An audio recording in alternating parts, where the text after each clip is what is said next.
Dear Esther, I have now driven the stretch of the M5 between Exeter and Bristol over 21 times.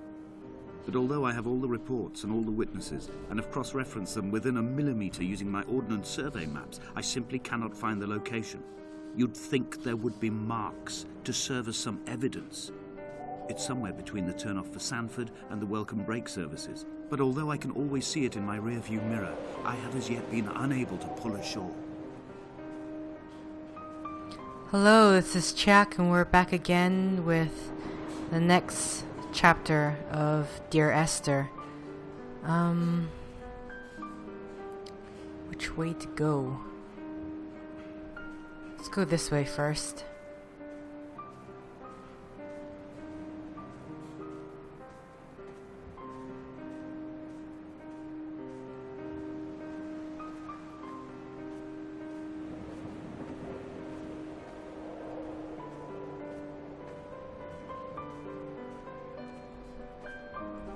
I'm gonna take a look.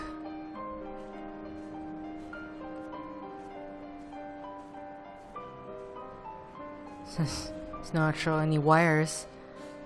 Wow.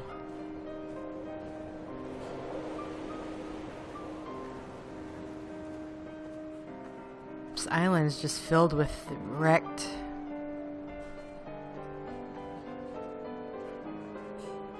decaying.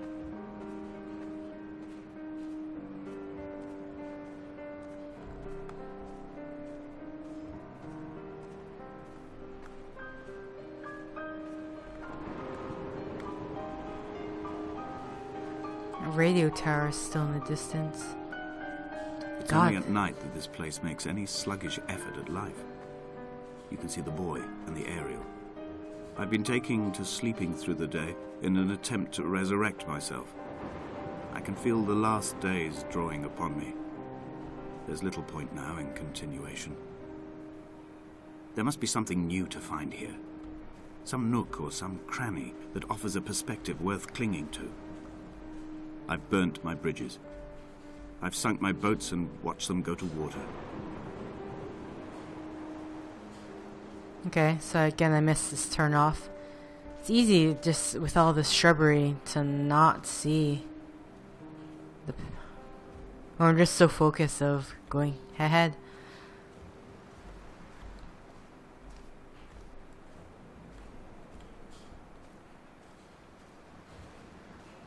More things to explore.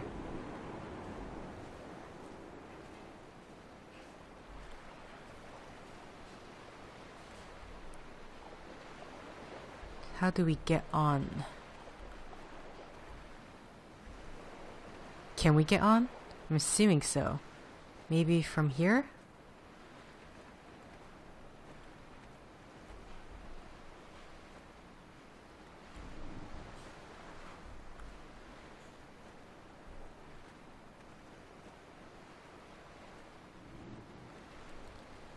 I keep wanting to hit spacebar to jump, but that's not gonna happen.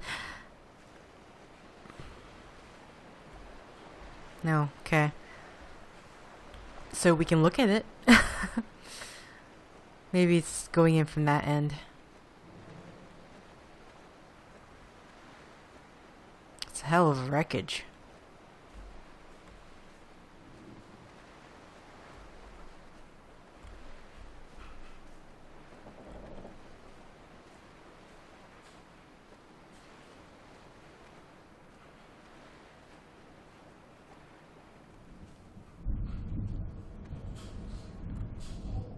And here are thunderclouds.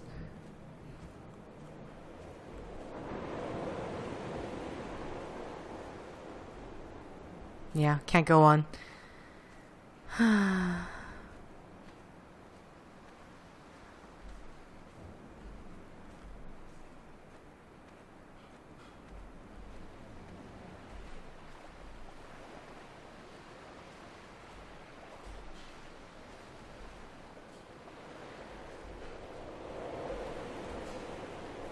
There must be a hole in the bottom of the boat. How else could new hermits have arrived? Now there are more of these lines.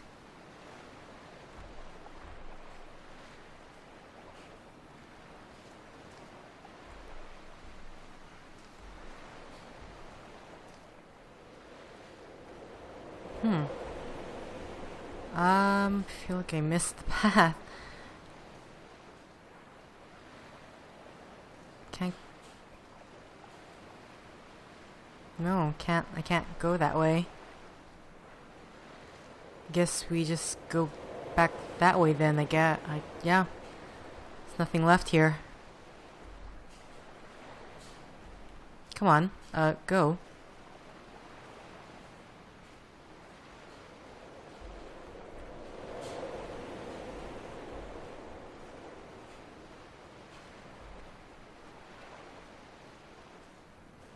Just want to look one last time if there's an actual way to get on this boat. There's no climb feature, so I'm gonna assume no. And head up on this way. Away from the wreckage.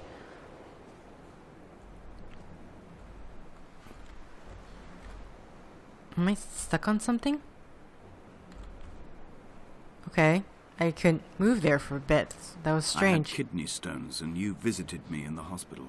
After the operation, when I was still half submerged in anesthetic. Your outline and your speech both blurred.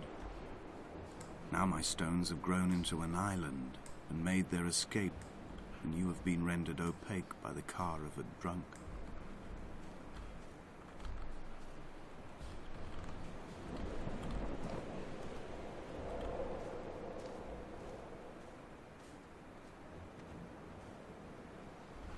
Why can't I'm having such a hard time moving forward? Seriously, what is this? Back up.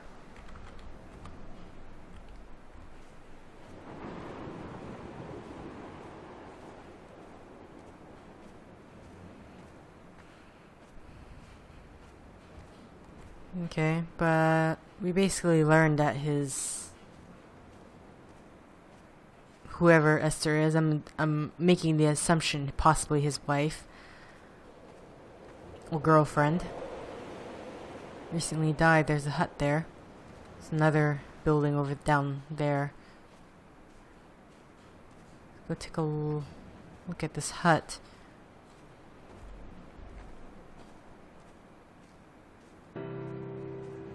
I've begun my ascent on the windless slope of the western side.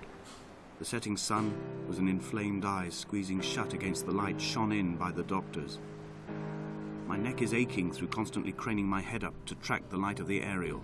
I must look downwards, follow the path under the island to a new beginning.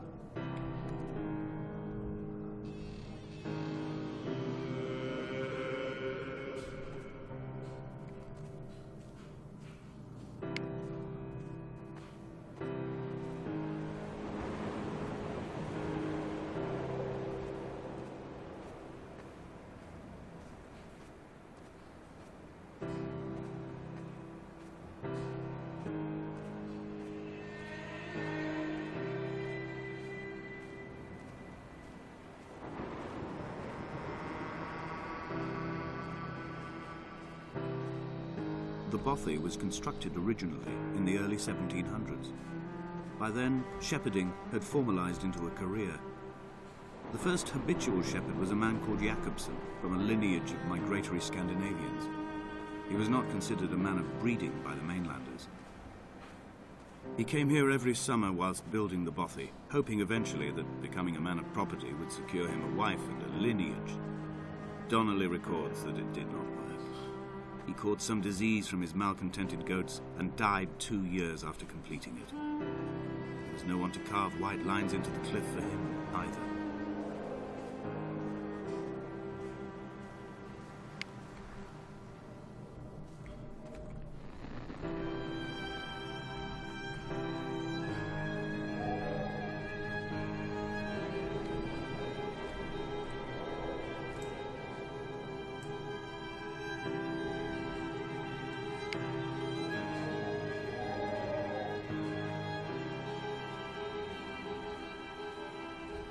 Wow.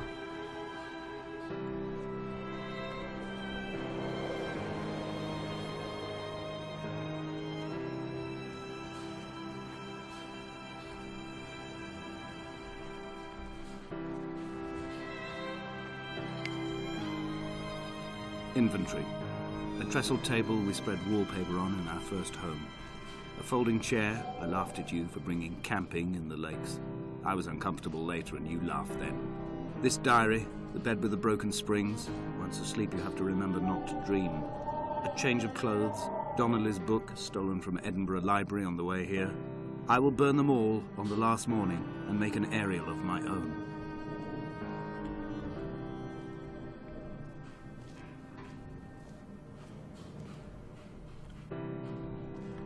It's the bed, sleeping area.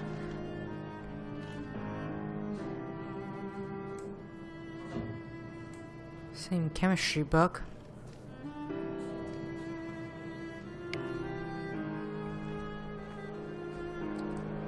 Just want to check if there's anything to see out here. No. Okay. Oh.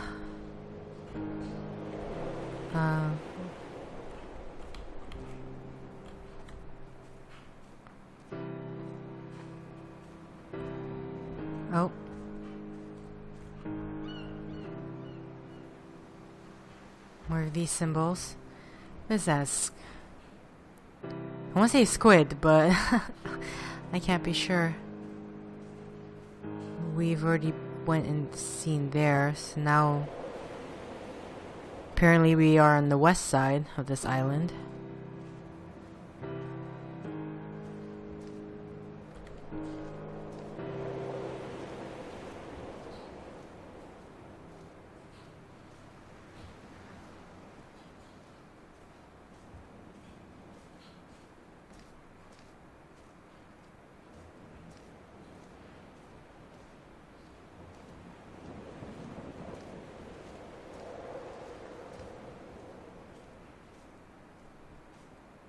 Okay, cling to the side.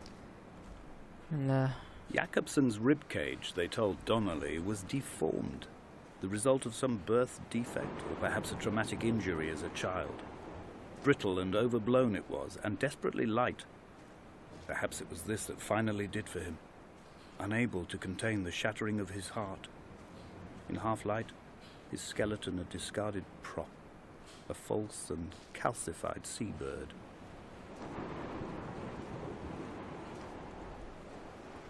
okay, that would have been a scary thing to walk. Right against a cliff. Whew.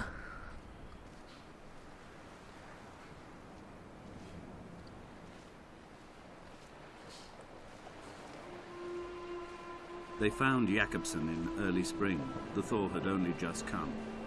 Even though he'd been dead nearly 7 months, his body had been frozen right down to the nerves and had not even begun to decompose. His fingernails were raw and bitten to the quick. They found the phosphorescent moss that grows in the caves deep under the nails. Whatever he'd been doing under the island when his strength began to fail is lost. He'd struggled halfway up the cliff again, perhaps in a delirium, perhaps trying to reach the Bothy's fire before curling into a stone and expiring.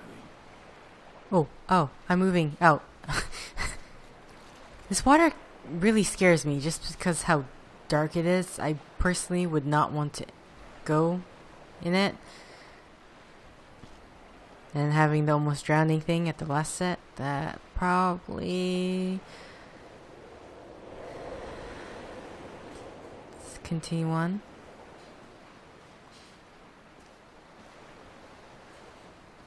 Oh. There's the rib cage.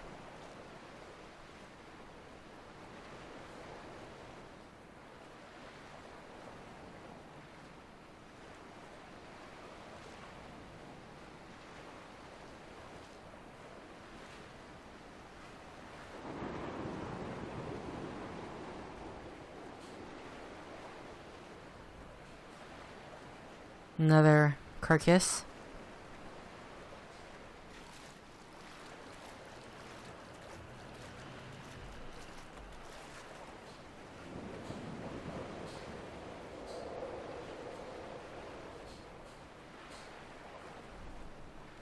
We have a cave and we got...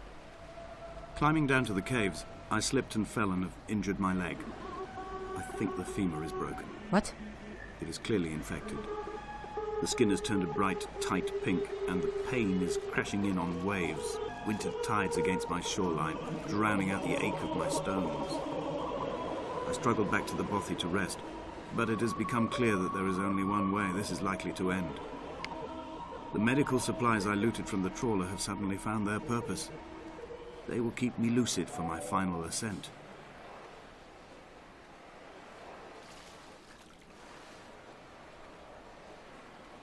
The music got kind of scary there. I just want to see if there's anything here.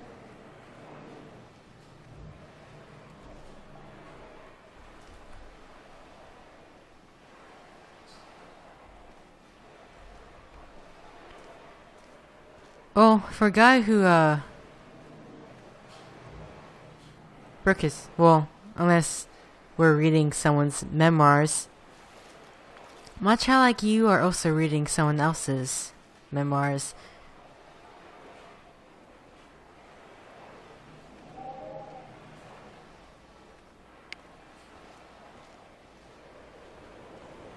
Let's go into that cave.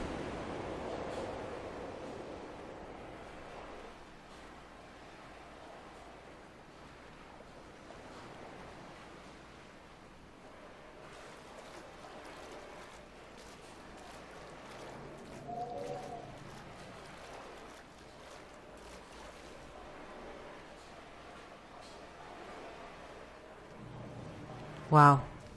Wow. Wow. Looks like a place of no return, so until next set, guys. See ya!